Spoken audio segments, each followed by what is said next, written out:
है कि तेरे राम को तो मैं मरसल सकता हूं, मार सकता हूं, मैंने हिमालय को अपने माथे पर उठा लिया है। रावण ने क्या किया था, हिमालय को भी अपने माथे पर उठा लिया था, इतना बलशाली है। तो मैंने हिमालय जैसे पर्वत को माथे पे धारण किया है, क्या मैं तेरे राम से डरूंगा? हिमालय को क्यों उठाया?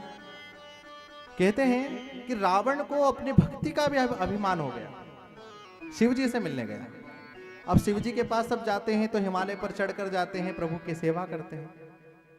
तो एक बार भोले बाबा ध्यान में थे, मां पार्वती उनकी सेवा कर रही है, इतने में रावण गया। अब रावण विचार करे कि अगर मैं सीधे ही जमुआ पांव पड़ूंगा तो लोगों में और मेरे में फर्क क्या रहेगा। कुछ लोग ऐसे होते हैं, एबले रहते हैं, आपके घर आएंगे वो सीधे नहीं बैठेंगे, कुछ ना कुछ करते रहेंगे ताकि आपको याद रहे कि भैया वो आया था तो उसने ऐसा किया। सबके परिवार में है कोई ना कोई ऐसा तो प्राणी रहता है जो भगवान परेशान करता है। तो अब रावण जब गया ना तो उसके मन में क्या भाव है कि अगर मैं जाकर के शिव जी को प्रणाम कर लूं तो मुझ में लोगों में क्या फर्क रहेगा। तो बोले फिर, बोले शिव जी को भी तो लगना चाहिए कि भक्त आया है, चेला आया है। बोले क्या? तो बोले जिस हिमालय पे ही भगवान बैठे उस हिमालय को अगर मैं सिर पर धारण कर लूंगा तो हिमालय के ऊपर शिव जी है, वो भगवान ऑटोमेटिक मेरे सिर पर धारण हो जाएंगे। और आज जाकर के वो हिमालय को उठाता है और अपने मस्तक पर धारण कर लेता। अब यहां जब हिमालय हिलने लगा ना तो मां पार्वती डर गई। पार्वती जी शिव जी को समाधि से उठाती, प्रभु उठो उठो उठो, बोले भूकंप आया है।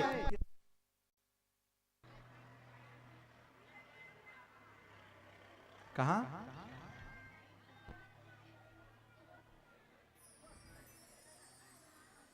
अंगद जी पर। हाँ ध्यान से सुनो भगवान। तो यहां पर अंगद जी जो है बराबर में है, उसे चेतावनी देते हैं कि अब जो तुझे करना है। हाँ रावण पर थे, तो रावण ने यहां पर हिमालय को उठा लिया। तो मां पार्वती शिव जी को उठाने लगी, प्रभु उठो, देखो ये भूकंप आ गया है, किसी देवते ने चढ़ाई कर दी है, कोई देवता हमें परेशान कर रहा, देखो हमारा हिमालय हिल रहा है। भोले बाबा ने ध्यान किया, देखा है तो रावण है।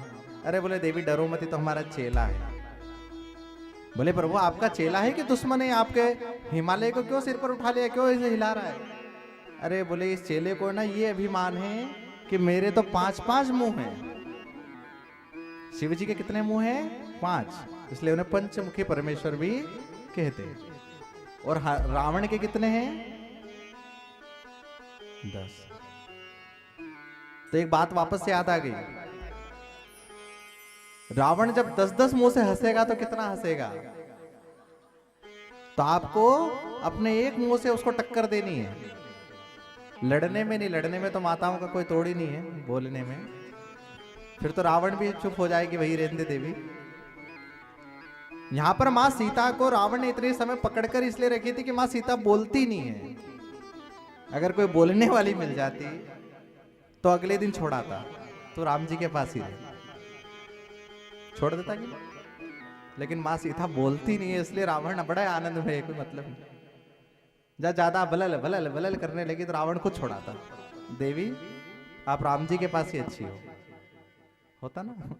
तो यहां पर रावण ने जब उठाया ना तो शिव जी कहते हैं कि इसको ये अभिमान है कि गुरु के तो 5 मुंह हैं, चेले के 10 है, इसको ये अभिमान रहता है। तो उसका अभिमान तोड़ने के लिए शिव जी ने अपने अंगूठे को जैसे हिमालय पर रख करके थोड़ा सा दबाया है, आज वो दबता चलेगा। जैसे वजन बढ़े फिर झुके फिर झुके फिर झुके, जैसे जैसे सिर को बाहर किया और हाथ को बाहर निकाल ही रहा, प्रभु ने अपना पांव रख दिया, जिसके कारण उसका हाथ दब गया। हाथ को दबते हुए इतना बल लगाता है अपने हाथ को खींचने के लिए, लेकिन प्रभु की लीला से उसका हाथ उस पर्वत से बाहर नहीं आ रहा। तभी यहां पर शिव जी भगवान रावण को अपनी अहंकार का भूल हुई क्षमा हुआ और फिर उसने शिव तांडव, भगवान शिव जी को मनाने के लिए शिव तांडव का निर्माण किया। हमारे जो रावण था ना, इतना विद्वान था जिसने भाव को देखकर, डमरू की ध्वनि को देखकर, हवा की ध्वनि को देख करके मंत्र बना दिए। और शिव तांडव जटाटवी गलत जल प्रभाविता स्थले गले वलम विलंबिता भुजंग तुंग मालिका, ये शिव तांडव जो था रावण ने रचित किया। तो रावण एक तरह दुष्ट भी था, लेकिन शिवजी का अनन्य भक्त था। तो हम भी रावण की तरह दुष्ट है, लेकिन शिवजी के भक्त कौन है? राम कथा में बैठे हो, देखना हो।